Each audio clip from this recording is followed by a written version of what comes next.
고난 너머에 더 큰 고난이 기다린다 할지라도 오직 하나님만을 신뢰하십시오. 여러분의 영혼의 시력이 회복되기를 마음이 없는 분에게 시청자가 아니라 우리는 예배자가 되어야 됩니다. 샬롬, 오늘부터 설 명절이 시작되었습니다. 고향에 오고 가는 여러분의 발걸음이 하나님께서 인도하시고 은혜와 평강이 넘칠 수 있는 복된 귀향길 되시기를 축복합니다. 함께 나눌 말씀은 누가복음 13장 1절부터입니다. 바로 그때 몇몇 사람이 와서 빌라도가 갈릴리 사람들을 학살해서 그 피를 그들이 바치려던 희생제물에 섞었다는 사실을 예수께 일러드렸다. 예수께서 그들에게 대답하셨다. 이 갈릴리 사람들이 이런 변을 당했다고 해서 다른 모든 갈릴리 사람보다 더 큰 죄인이라고 생각하느냐? 그렇지 않다. 내가 너희에게 말한다. 너희도 회개하지 않으면 모두 그렇게 망할 것이다. 또 실로암에 있는 탑이 무너져서 치어 죽은 18사람은 예루살렘에 사는 다른 모든 사람보다 더 많이 죄를 지은 사람이라고 생각하느냐? 그렇지 않다. 내가 너희에게 말한다. 너희도 회개하지 않으면 모두 그렇게 망할 것이다.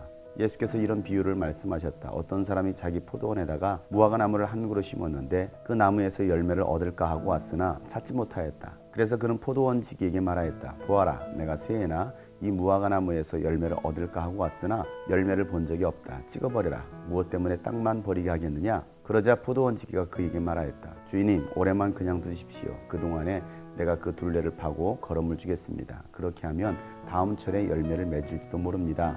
그때에 가서도 열매를 맺지 못하면 찍어버리십시오.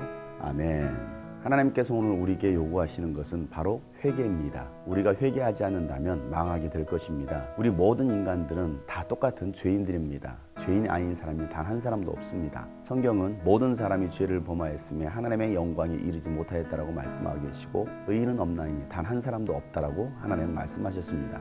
이 세상에서 누군가가 도덕적으로 윤리적으로 죄를 범함으로 그 죄에 따른 형벌을 받았다고 해서 그 사람이 더 많은 죄를 지은 것이 아닙니다.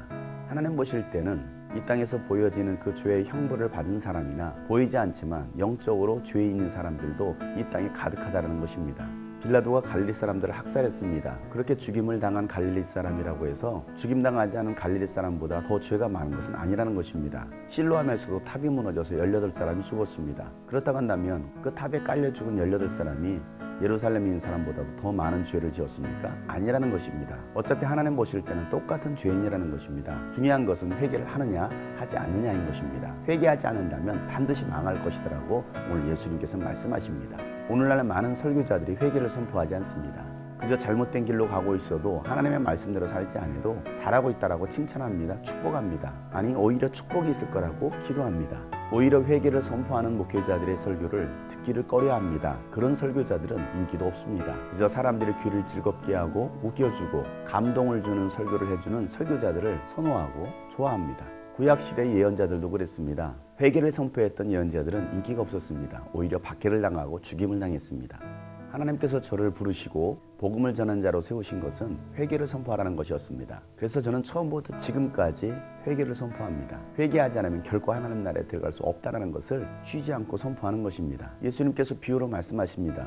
어떤 사람이 자기 포도원에다가 무화과나무 하나를 심었습니다. 포도원에 무화과나무 하나를 심었다는 것은 그 무화과나무에게서 열매를 보고자 하는 것입니다. 먹기 위해서 그 나무를 심은 것입니다. 그런데 그 포도원 주인이 무화과나무에서 열매를 따고자 했지만 열매가 없었던 것입니다. 보통 과일 수는 2년 지나고 3년이 지나면 열매를 따게 되어 있습니다. 그런데 이 무화과나무는 3년이 되었지만 열매를 내지 않은 것입니다. 그래서 그 주인은 무화과나무를 찍어버리겠다라고 말합니다. 왜 땅만 버리냐는 것입니다. 땅을 버릴 바에야 그 나무를 찍어버리겠다는 것입니다. 그런데 포도원지기가 주인에게 말하기를 주인님 1년만 기다려 주십시오. 1년 동안 땅도 파고 거름도 줘서 그 다음에 열매를 맺을 수도 있지 않겠습니까? 하고서 주인에게 간청을 합니다. 그때 가서도 열매를 맺지 않으면 찍어버리라는 것입니다. 포도원지기가 1년만 참아달라고 했던 것은 오늘 주님께서 우리에게 하시는 말씀입니다. 하나님은 작년 한 해도 우리를 참아주셨습니다. 그렇다고 한다면 우리는 올해 열매를 내야 됩니다. 열매를 내지 않는다면 주님께서 여러분을 찍어버리실 수도 있습니다.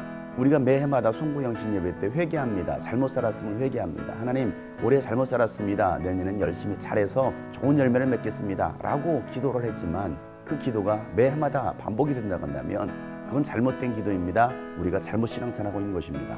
하나님께서는 올해 우리를 찍어내버리실 수도 있다는 사실을 우리는 기억해야 합니다. 회개했다면 합당한 열매를 맺어야 됩니다. 예수님은 오늘도 우리에게 말씀하십니다. 회개하라. 회개하지 않는다면 망할 것이다. 사랑하는 여러분, 진실한 회개가 있으므로 올해는 회개에 합당한 열매를 많이 내어놓을 수 있는 저와 여러분 되기를 주 이름으로 축복합니다.